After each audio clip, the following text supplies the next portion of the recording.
हमारे ज़माने में जो घर होते थे ना वो कच्चे होते थे, जिनके कि फ़र्श भी कच्चे होते थे और दीवारें भी कच्ची मिट्टी की बनी होती थी।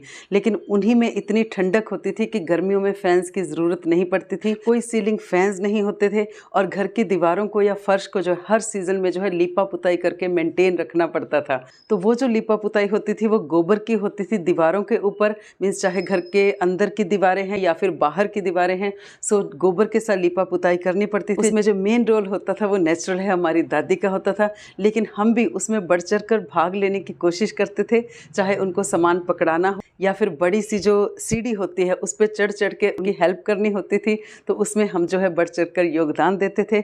और उस लीपा पुताई के मटेरियल में खुद की भी लीपा पुताई कर लेने का जो शौक होता था ना, वो तो मतलब कि उस दिन तो हमारी पार्टी होती थी, हमारे लिए वो एक लाइक पिकनिक होती थी कि आज हम ये काम करेंगे दादी के साथ मिल करके। और घर में कोई बेडरूम्स नहीं होते थे, 24 आवर्स कोई परमानेंट बेड्स नहीं बिछे होते थे वहाँ। सो सोने के समय से पहले चारपाइयाँ वहाँ बिछानी होती थी और उठने के बाद जो है उन चारपाइयों को उठा दिया जाता था और घर के एक मेंबर की ड्यूटी होती थी कि उन चारपाइयों को बिछाना, उन पे बिस्तर लगाने। तो ये वाला जो क्रम चलता था सिर्फ सर्दियों के मौसम में, जब घर के अंदर सोया जाता था। गर्मियों के मौसम में तो घर के अंदर कोई सोता ही नहीं था। गर्मियों के मौसम में तो खुले आसमान के नीचे अपने अपने घर के आंगन में जो है चारपाइयाँ बिछा ली जाती थी। तो जितने मोहल्ले में घर होते थे सबके आंगन में 5-5, 6-6 चारपाइयाँ लगी होती थी। और मुझे याद नहीं कि शायद ही उन चारपाइयों के ऊपर कभी बिस्तर भी बिछा हो। सब घरों के आंगन के आगे चारपाइयाँ भिजी हुई हैं रात में और सब सो रहे हैं बिना फैंस के। मतलब तब वो आसमान और खुली हवा और ठंडी हवा, ना कोई वहाँ मच्छर होते थे, ना ही वहाँ कोई कीटाणु होते थे, ना कोई वहाँ इन्फेक्शन होती थी। और ऐसी मीठी नींद आती थी। कोई लोग अपने छतों पे सोया करते थे और छतों के ऊपर तो नीचे भी बिस्तर लगा लिया करते थे, या फिर आंगन में सोना है तो जो है चारपाइयाँ बिछा करके सोया करते थे। अगर वहाँ अपने आंगन में कोई दिक्कत वाली बात है तो वही चारपाई जो है चल करके दूसरे के आंगन तक चली जाती थी, कभी गली के इस साइड में, कभी गली के उस साइड में, जहाँ भी कंफर्टेबल हो। वहाँ जगह का कोई चक्कर नहीं होता था, सारा मोहल्ला ही अपना होता था। तो इसलिए वो जो समय था वो जो है वो हम आज ढूंढे भी तो नहीं मिल सकता। वो चीज़ हम रिक्रिएट भी करना चाहें तो वो चीज़ नहीं की जा सकती है। 1990 तक जब हम कच्चे घर में रह रहे थे, हमारे घर की छतों के ऊपर कोई सीलिंग फैन नहीं थे। कच्ची दीवारों के ऊपर हमारे घर में सिर्फ एक ही टेबल फैन हुआ करता था, जिसकी भी शायद ही हमें कभी ज़रूरत पड़ी हो, क्योंकि वो कमरे ही इतने ठंडे होते थे कि जो बुजुर्ग लोग होते थे वो तो गर्मियों में घरों के अंदर कभी सोए ही नहीं। तो घर के पास जो खेत होते थे वहाँ पे जो छाया वाले वृक्ष होते थे, जहाँ ठंडी हवा दिखी, जहाँ थोड़ी सी छाया दिखी, बुजुर्गों का तो बिछौना अपने आप वहाँ चला जाया करता। जब आंगन की बात चल ही पड़ी है तो मुझे अपने घर के आगे जो बड़ा सा आंगन था ना वो भुलाए नहीं भूलेगा कभी, क्योंकि वो जो आंगन था ना इतना बड़ा था कि वो 3 घरों का हमारा कॉमन आंगन हुआ करता था। हमारे मोहल्ले में बहुत सारे घर थे, लेकिन बिल्कुल एक जो राउंड में सर्कल में घर थे वो 5 घर थे, जिसमें 3 घर हमारे थे और 2 घर हमारे साथ वालों के होते थे। तो उनका आंगन अपना था, हमारे 3 घरों का आंगन जो है वो अपना होता था। तो वो इतना बड़ा था ना कि सब अपना अपना पोर्शन यूज़ करने के बाद भी उसका बहुत ज़्यादा एरिया जो बच जाया करता था। उन पूरे आंगन के बीच के सेंटर में जो होता था ना एक तुलसी का पौधा होता था, मीन्स इतना बड़ा, जो ईंटों की स्ट्रक्चर बना करके उसके ऊपर तुलसी का पौधा लगा होता था। तो वो तुलसी का पौधा हमारे मोहल्ले के लिए बड़ा ही एक सेंटर ऑफ अट्रैक्शन होता था, क्योंकि जो भी सुख दुख, जो भी तीज त्योहार करने होते थे ना वो तुलसी के पौधे के आसपास ही होते थे। तो बचपन की एक याद है उस तुलसी के पौधे की कि भाई उस तुलसी के पौधे के अराउंड शाम के 7 या 7:30 बजे हम जितने भी मोहल्ले के बच्चे होते थे, छोटे छोटे, कोई 3rd क्लास में, कोई 4th क्लास में, कोई 7th क्लास में है, इस लेवल के जो बच्चे होते थे, इस एज ग्रुप के जो बच्चे होते थे ना, हम गले में जिसके पास भी है, कोई फटा हुआ ढोलक है, कोई छोटा मोटा चिमटा है, कोई चम्मच है, थाली है, कुछ भी लेकर के उस तुलसी के पौधे के अराउंड हम बैठ जाया करते थे। तो अपने अपने सुर छेड़ करके वहाँ पे जो शाम के समय दिया बाती करने के बाद जो अपने अपने सुर में हम भजन और भेंटे गाया करते थे, अपने ही टाइप का, अपने ही काइंड का यूनिक जो म्यूजिशियन बन रखे होते थे सारे।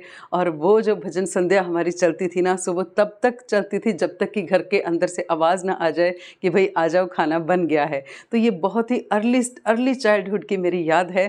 तो एक मुझे याद है कि छोटी सी ढोलक होती थी तो गले में डाल लेते थे और इतनी वो ज़ोर ज़ोर से बजाते थे कि बेचारी वो फट भी गई थी, लेकिन फटने के बाद भी उसने हमारा साथ नहीं छोड़ा या हमने उसका साथ नहीं छोड़ा और फिर हम उसको बजाते ही रहे। एक एक और अच्छी सी बात है, उसी तुलसी के पौधे के पास जो खिचड़ी वाला त्योहार होता है, दादी क्या करती थी, तुलसी के पास कच्चा चूल्हा लगा करके खिचड़ी बनाया करती थी वहाँ पे सुबह सुबह को त्योहार वाले दिन। और फिर जितने हमारे ही एज ग्रुप के सारे बच्चे होते थे वहाँ पे उनको दरी बिछा करके, प्लेटें मंगवा करके वहीं के वहीं जो है खिचड़ी वो सर्व कर दिया करते थे। और ऐसे जो है हमारा खिचड़ी वाला त्यौहार बन जाता था वहाँ पे। और जब होती थी लोहड़ी तो वहाँ पे इतना बड़ा, उसी तुलसी के पास जो है इतना बड़ी अंगीठी बनाया करती थी दादी और उसके जो और मीन्स लाइक हमारी और दादियाँ होती थी।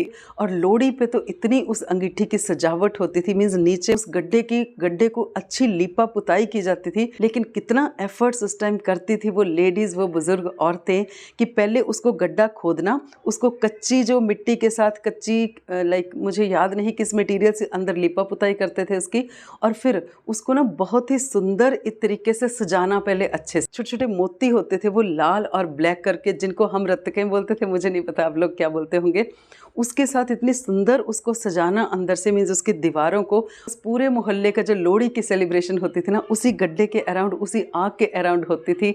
और बस हमारे लिए तो फिर वो एक पिकनिक से ज़्यादा कुछ नहीं होती थी। हमें कोई पिज़्ज़ा बर्गर नहीं चाहिए होते थे, हमें कोई उस टाइम जो है वो गेम्स नहीं होते थे हमारे पास, बस यही पिकनिक्स होती थी, यही हमारे इन्जॉयमेंट्स होते थे मिलजुल करके। उसी आंगन में जो है हम शाम को बच्चे खेलते होते थे। और आंगन से निकलते, घरों से निकलते ही छोटी सी गली होती थी, और गली में जो दो घरों की दीवारें होती थी ना, बाउंड्री जो गली की होती थी, उसमें ना थोड़े थोड़े एक्स्ट्रा पोर्शन बने होते थे जिनको कि हम अटली बोलते थे। अटली, एक्स्ट्रा पोर्शन दीवारों के साथ अटैच्ड होते थे। तो एक अटली से चढ़ना और फिर दूसरी साइड चले जाना, दूसरी अटली से उतरना, एक साइड में चले जाना, बस यही जो हमारा था, जो एक बहुत ही अच्छा जो शाम का हमारा खेल होता था। तो जब घर के सारे लोग खेत वगैरह में काम करने चले जाते थे तो हमारा होमवर्क वगैरह ख़त्म हो गया होता था, तो उस टाइम जो है हम उन अटलियों पे खेलते होते थे। उसकी याद इतनी मतलब क्लियर मेमोरी है मेरे दिमाग में कि पूछिए ही मत। तो आप लोग अपने घर के आंगन में, कच्चे आंगन में क्या क्या खेल खेला करते थे, या कैसे कैसे उसका यूज़ होता था, जो वो ऐसा आंगन होता है जो हमारे हर सुख दुख का गवाह होता है। साथ ही मुझे याद आया एक और त्यौहार जो हम जब बच्चे जो इकट्ठे होकर मनाते थे दादी वगैरह के साथ, वो होता था नवरात्रि के व्रत रखना। इन्हीं 4-5 घरों की छत के ऊपर किसी का भी एक कमरा जो है हर सीज़न में हर साल बदल लेते थे जिसको कि हम, तो उस घर के उस कमरे में जो है वो नवरात्रों का आयोजन करते थे। उसके लिए भी दीवार के ऊपर इतनी सुंदर डेकोरेशंस दादी वगैरह लोग करते होते थे ना, कि वहाँ पे चित्र बनाए जाते थे कि ये नवरात्रि में, जैसे अब हमारे वो बनते हैं ना नवरात्रि के कैलेंडर बनते हैं, या फिर जब हम आजकल करवा चौथ के कैलेंडर आते हैं, है ना, या अहोई अष्टमी के कैलेंडर आते हैं, बिल्कुल वैसे के वैसे सीन्स जो हैं वो लोग वहाँ पे क्रिएट करते थे। और हम बच्चों का क्या होता था, वहीं सोना बैठना होता था। तो हरियाली जिसको हम जौ बीजना बोलते हैं, वहीं बीजी जाती थी। सुबह शाम वहाँ आरती चलती थी हमारी, भजन गीत चलते थे वहाँ पे। हम अपने बच्चों को चाह कर भी ऐसा जो है चीज़ें नहीं दे पा रहे हैं।